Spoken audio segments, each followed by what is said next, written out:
بەڕێزان خەڵکی ستەمدیوی کورد ئالەم کاتەدا تەواوی دکتۆر و پەرستارەکان لە کوردستان، تەواوی دەستگا ئەمنیەکان، ئاسایش، پێشمەرگە، پۆلیس، خزمەتگوزاری هەموویان لە بەرەی یەکەمی شەڕدان، ئەوی شەڕ لەگەڵ کۆرۆنا.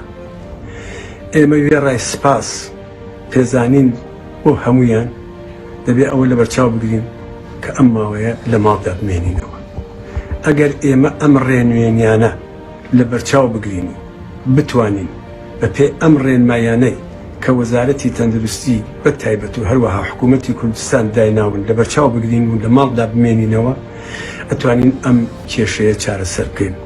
ئێمە ئەبێ ئەوەڵ بیر لە خۆمان بکەینەوە، ئەوسا دەوروبەر و هەموو کۆمەلگای مرۆڤایەتی تکایە لە ماڵدا بمێننەوە.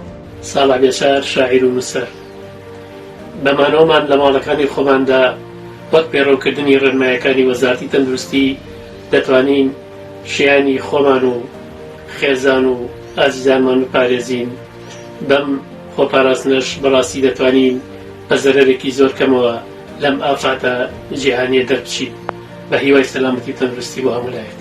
ئەس ڕۆژنامەوان و چالاکوان کاوە عید و خەتاری پەیاما خۆ پێشکەشی خەڵکی خۆی کوردستانت کەم پێگیریەوان ڕێنمایین وەزارەتە تەندروستی هەرێما کوردستانی بکەن و هەروەسا حکوومەتە هەرێما کوردستانی ڕاستی ئەف ڕێنمایان دەرێ خستین دۆر ڤایرۆزا کۆرۆنا کوتێتە نازین مەترسیترین ڤایرۆزە سەرانسەری جیهانێ و هەرێما کوردستانێ ئەوم هەمووزانێک و هەرێما کوردستانی چەندین حالات دەرکەفتینە لەو ماسەرمە هەموو فەرە پێگیری و پشتەوانی لڤان ڕێنمایە بکەین دا تەندروستیە خۆ پارێزین، دا تەندروستیە بەرامبەری کەسانت بەرامبەری خۆ پارێزین و هەروەسا دا تەندروستیە جیواکی خۆ پارێزین.